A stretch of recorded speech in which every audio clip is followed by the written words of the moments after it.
wamiyo nyingi duong' nikech iber Nyasaye. Yiena mondo walem nikech adwa chako wach mar MALER omiya. Wamiyo nyingi duong' osip chunya, Ratego Ruodh Muma, Nyasaye mapok olokore, Nyasaye mapok okwamo.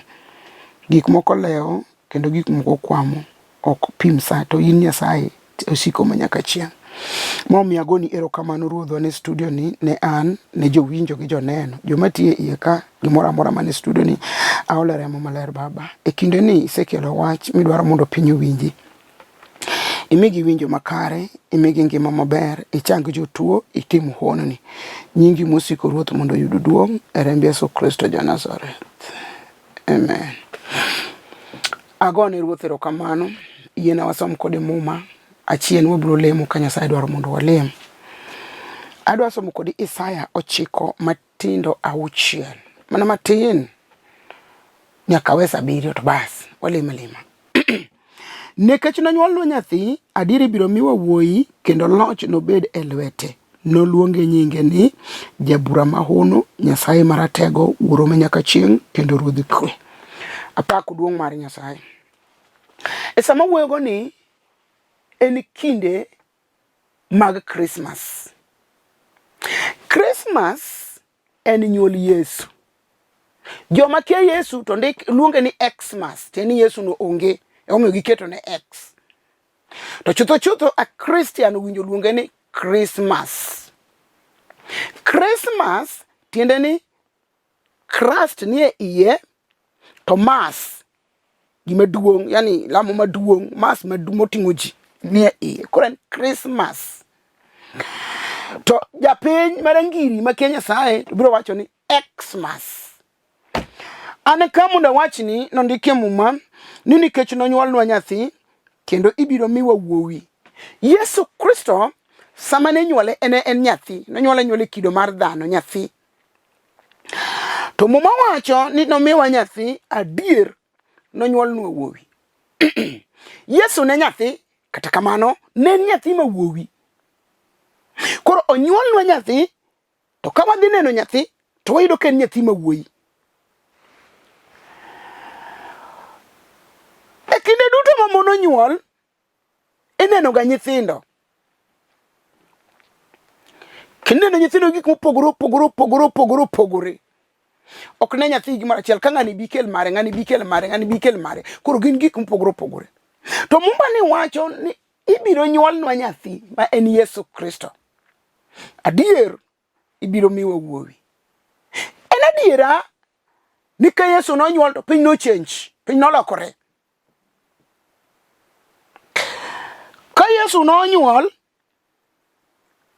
to Herode owinja muya ni nyathi moro nyuol ma ruoth. Wach no chako chame. Koni jale biro maya ruoth. To chako manyo kaka dotim ochikre malo gi piny mondo yud yo motieko go nyathini kik maya ruoth. Sama nonyuol Yesu Kristo miluongo ni Christmas, piny no bago jotelo. Wach momora ni sama nonyuol Yesu Kristo, tajuoke moko moa wuok chieng' ema nofwenyo kama jawaro nyuole, magirawo ka ruoth Herode nyiso kama jawaro nyuole. To wachni nobago Herode, ma wachni nochuno Nyasaye kelo sulwe. Sulwe en gima nyiso ler.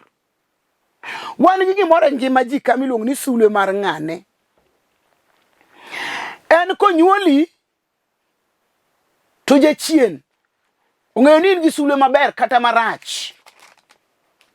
To ma momiyo jachien nego ka nyithindo konyuol gi nege kibanga, otho ich, otho kotin. Nang'o? Osene sulwe ne. Koro sulwe ne moneni miyo itieke kapok ochopo lekne. Sasa monyuol nyathi nyaka obed gi sulwe. Nitie sulwe manyiso ber, nyiso hawi, gin sulwe mopogore. To sama nonyuol Yesu Kristo, to sulwe no biro ira juoke ma wuok chieng', jokwath moko. ka gibiro mondo gine jawar to sulwe tiende niya sulwe cha nonyiso sulwe man kuom Yesu. Nonyiso ni jali biro bedo jatelo, jali biro bedo jawar, jali biro golo richo. Koro sulwe cha nobwogo Herode. Ma Herode tetni momanyo juu chini kaka doneg nyathi. Mogolo chik mondo dhi kuro mondo ng'iya nyithindo temo nyuol ma yawuowi mondo negi. To kaka ne en jawar mobiro mondo res piny ne ok nyal nege. Ne ok nyal nege hovyo hovyo. Nomiyo Nyasaye epo kode. Mino negi chi. Nyithindo nonegi ma ywak nobiro maduong'. En ne ok onegi. Kapod otin. Mondo chop singruok ni sulwe ne nyaka chopi. Dwani tanga inya. Ng'ato ka ng'ato konyuol nitie sulwe ne. Emomiyo sulwe notelo nyim joka. Mondo dhi nyis kama onyuole jawar.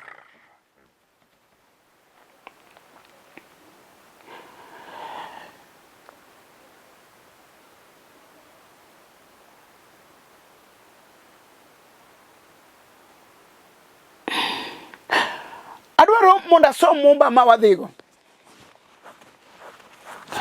Muma wacho ni ka sulwe nosebiro motelo na juoke ka.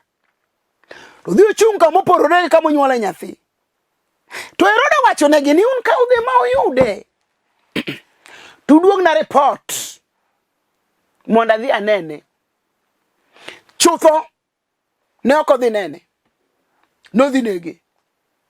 To ka sulwe chodhi kod joka magi chung' kama onyuole nyathi magi nene andika wacho.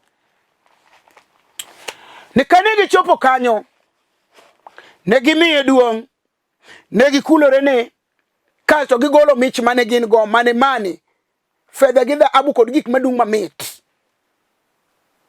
Mine gimiyo jawar. Mumba kod mari wacho ka Yesu nonyuol, nyuole kisika kar kund dhok.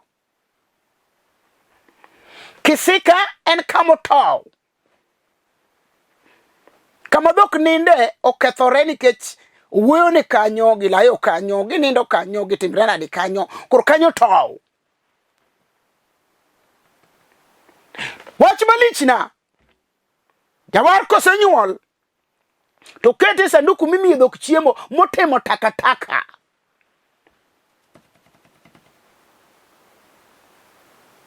Kata bedo ni nonyuole kama rach. Juke manayo wuok chieng' ka nobiro momiye duong'. Mukulore ne. Mogo chonge pinya kelo. Magilemo. Ka gigolo mich mane gin go gimiye. Lil neno ne ok chandgi nikech gima ni kuom en sulwe maduong'.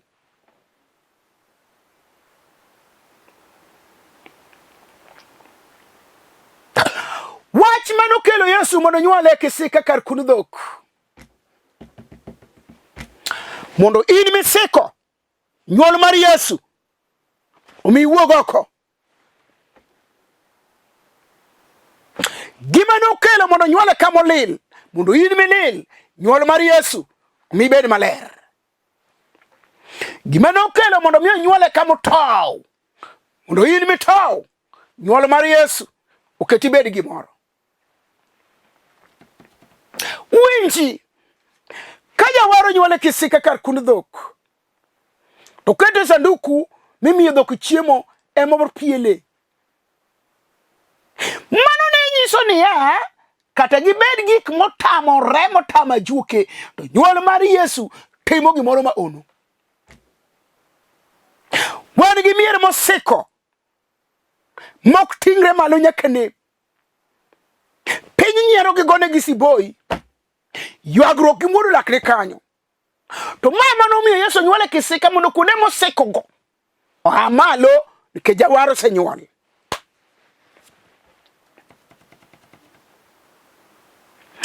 Eka Herode ochiko gi mondo gidhi giduog ne report oikore. To kaka Nyasaye ok en dhano, ong'eyo nyaka sama wuoyo kodi ming'iya ta ng'ini. ung'eyo gima chunyi wacho, ung'eyo gima chunyi paro, ung'eyo richoni, ung'eyo kuoni, ung'eyo miriamboni, ung'eyo tuo mituogo, ung'eyo juogi, ung'eyo nekni, ung'eyo achayani, ung'eyo sungani. Onge gima Nyasaye kia kuomi. To mano nomiyo ka jok oselemo moneno nyathi mogolo mane gik mane gin go, kada kawuono wabiro miyo jawar mane. To Nyasaye wuoyo kodgi mondo kik gidog yo mane gibiro go. Nyasaye owecho wachno, Herode ok yude. Kawuono an kamoda nyisi ni ka yasango nyuol e chunyi, to kibibet kaka nyocha in, awacho ni adiera e Roho Maler.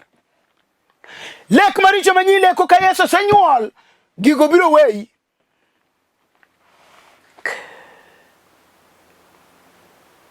Jasigu manyo oketi ka in dichuo, titerori kendi ka Yesu nyuol, gigo nyaka dhi weyi, kecho nyuol ng'at manyien ngimani. Ng'at ma konyuol to piny ondekni.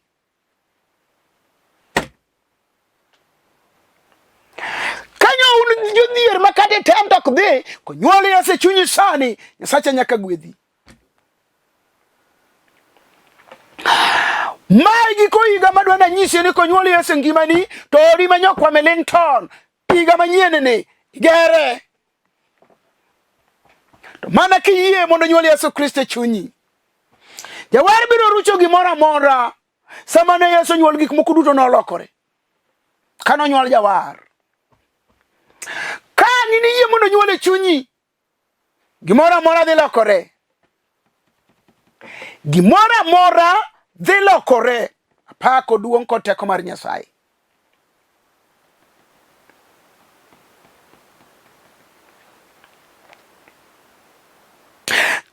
Dwaro mondo nege, to Nyasaye wuoyo kod Joseph gotieno, kaw nyathi mondo idhigo Misri.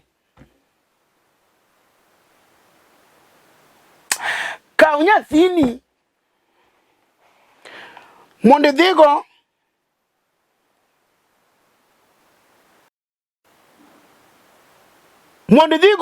e gweng'u.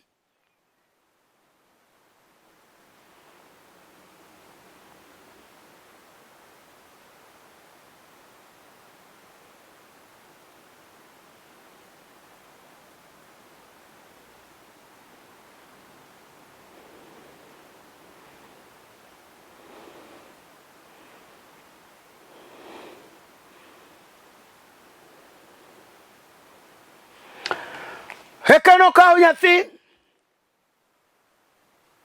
odok thurgi, mondo kwangi. Ok nine sa mar kweno romo.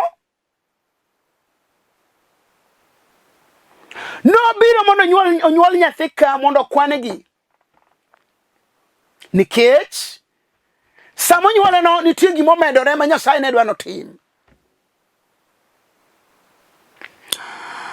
To kakoro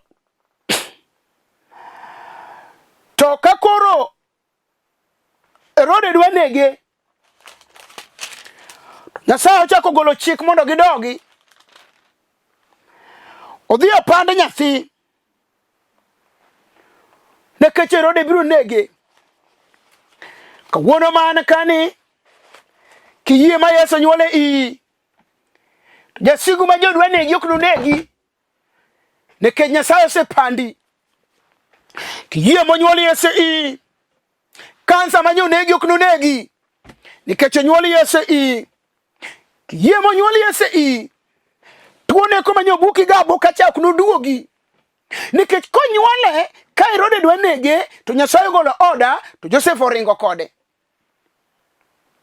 Tiende ni in bende kiyie mondo nyuol Yesu iyi, to Nyasachwa dhi ringo kodi e nyim wasiki aching kineno.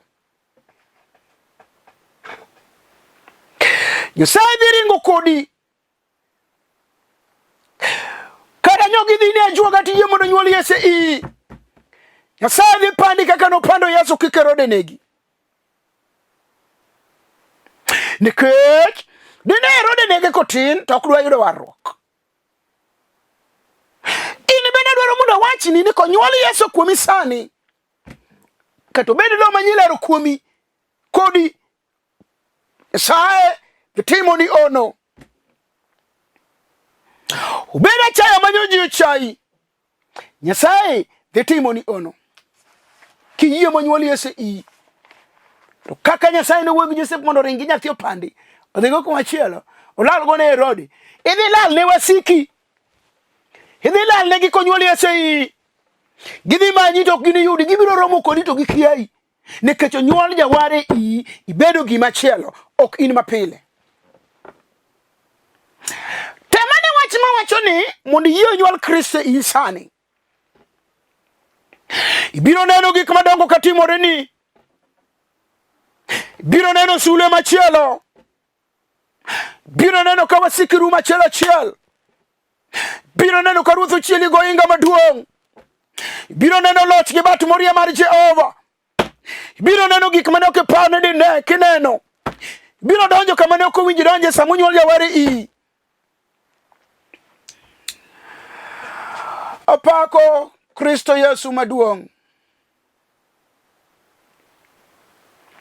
muma wacho ni nikech nonyuolnwa nyathi ibiro miwa wuowi kendo loch nobed e lwete mamo miya wacho ni kiyie monyuol Kristo i to in gi loch jachien yodagi to yie monyuol Kristo i in gi loch ndiko wacho ni loch ni e lwete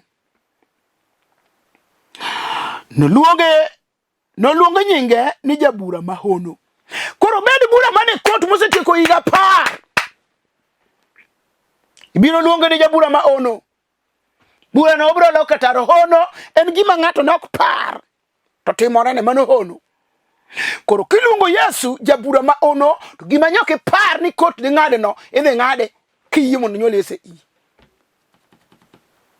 Jabura Mahono kane nitie gima nowinjo yang'e i to kiyie monyuol Yesu i Yesu dhi timo paswaji dhi timo yeng'o kiyie mondo nyuol Yesu i to kato bed kansa gukimi gilor mi yie ma Yesu nyuol gige marumo nikech Jabura Mahono Nyasaye Maratego otek makata jibi iri ni dwano negi to konyuol Yesu i iluongo ni Jabura Nyasaye Maratego koro ino kikedi Nyasaye Maratego kedo nikech muma wacho ni nyinge Nyasaye Maratego ere lweny molo ino yiena mondo nyuol Yesu i mondo Nyasaye Maratego uloni lweny Wuoro ma nyaka chieng kendo Ruodh Kue koro gik moko te manyok nyalre biro nyalore nikech en Nyasaye ma Wuoro ma nyaka chieng kama nyokwe onge malweny oromi kiyie mondo nyuol Yesu i ibiro bedo gi kwe kama nyokwe onge nimar ondiki ni en Ruodh Kue kama nyochunyi chandore midwa deri siki ywak chiemo onge nanga onge tich onge otiriembi kiang'o kiyie na monyuol Yesu i to dhi bedo ni Ruodh Kue dhi yudo kwe kona ka kona dhi yudo kwe nikech onyuol Ruodh Kue e i loch nobed maduong kendo kwe mokelo nobed ma onge giko glory hallelujah kwe ma Kristo kelo nobed ma onge giko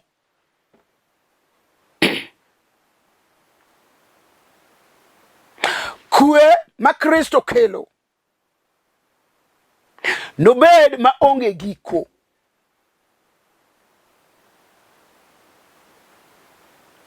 koro yiena mondo nyuol Yesu i mondo kwe ma chandi ni kwe ma onge ni ma dichuo ywarugo dhako ywaruo ni dichuo pono ma owe chiege ma nyonyuomo dhok motamre wuoyo go nikech kwe onge otamre wuoyo go nikech othuwe gi jomoko. Kweno yiena nyuol Yesu i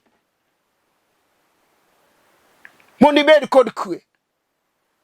Muma wacho ni kwe mokelo onge gi gikone, en kwe mosiko. Enobede kom Daudi kendo norito pinye gi adiera kod tim makare.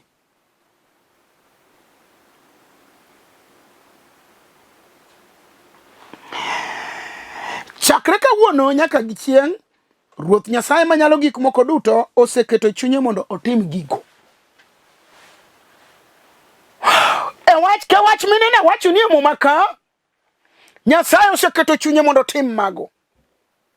Kendo Nyasaye oseikore mondo otim mago. Nyasaye osedwaro mondo otim mago.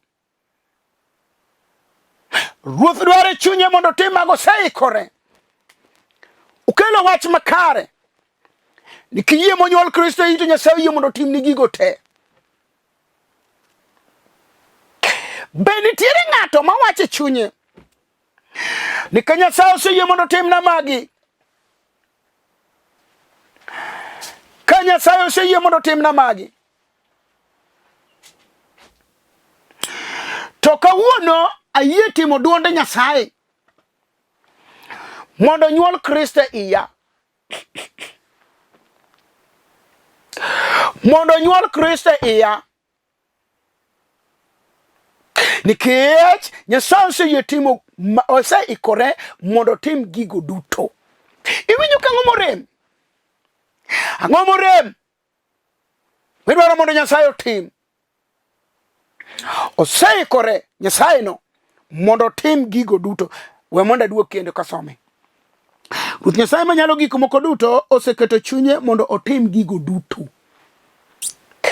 Akia ni be nitiere ng'ato moseketo chunye e timo gimoro. Kuom ranyisi, adwa na tedi,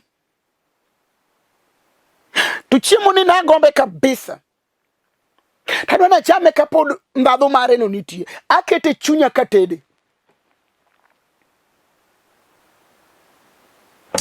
Adwa na rwak nanga, atene fundi mondo twang', to chunya ni elawani ka fundo ketho kakao. Muma wacho no seketo chunye mondo otim gigo. Nyasaye kiyie mondo nyuol Kristo chunyi, to Nyasaye oseyie mondo otim gigo, seketo chunye mondo otim gigo. Ukang'eyo gima sandi, tadwaro mondo wachni Ruoth oseketo chunye mondo otim gigo.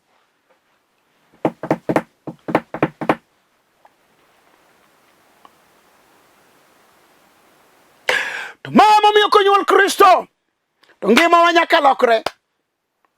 Ng'eni sama onyuol Kristo ngimani nyaka sura lokore adier.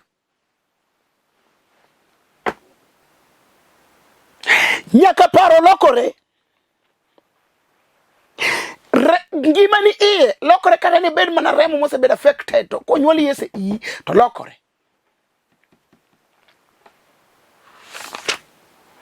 To mae wach mar MALER nokelago ka mondo awachni. Osenyuolnwa nyathi. Adier osemiwa wuowi. Loch nobed e lwete. Ibiro luonge ni Jabura Mahono, Nyasaye Maratego kendo Ruodh Kue. Ukang'eyo ni in kane onyuol Yesu e dala mar Bethlehem e piny Judea, e ndalo loch Ruoth Herode, ajuoke moko no ayo wuok chieng' mobiro Jerusalem mopenjo niya, ere jalo monyuol mondo obedo ruoth jo-Yahudi? Ne waneno sulwene kowuok yo wuok chieng', omiyo wasebiro mondo wamiye duong'. To kane Ruoth Herode owinjo wachno, kibaji nogoye ahinya, kaachiel gi jo-Jerusalem duto. Ne oluongo jodolo madongo duto mag. Ka Yesu ang' nonyuol e chunyi kawuono, kibaji dhigo wasiki, kibaji dhigo wa jojugi mane iri, kibaji dhigo joma ne wuoyo kuomi marach, kibaji dhigo joma nochai.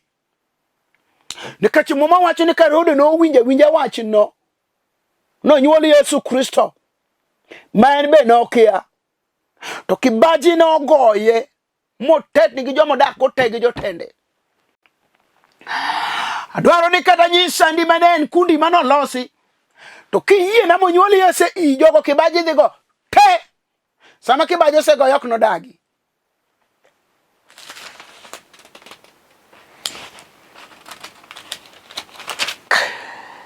Mag Jo-Yahudi kod jopuonj chik mi openjogi kama onego nyuole Mesia. Negidwoke ni ibiro nyuole Bethlehem e piny Judea, nikech kamano e kaka janabi nondiko kowacho niya, in Bethlehem manie piny Judea ok itin ngang' e wang' jotend piny Juda. Kuomi ema jatelo manorit joga Israel nowuogi. Kuom mano Herode noluongo ajuoke kande ling'. Jasigu manyosandi ling'. Ini neno ka gik moko timre atima mikia ni timore nade ling'.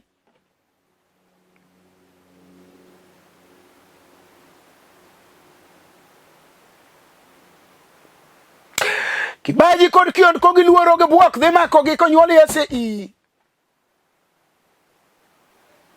Moko biro duogo makoni ni din midonjo ni rach. Moko biro koni ni mitini manyango e lemo. Moko biro koni ni medinwa maber. Gibiro luongi ling' ka gik maricho sandogi.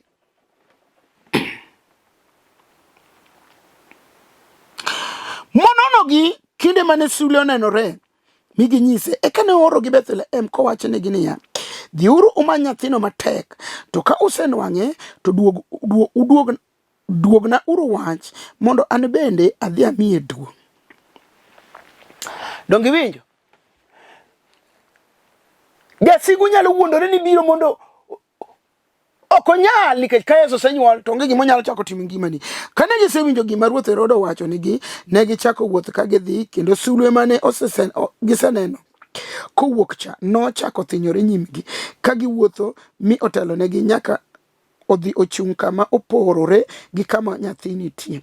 Kane gineno sulweno, ne gibedo mamor ahinya. Ne gidonjo e ot mi gineno nyathino gi Maria min mare.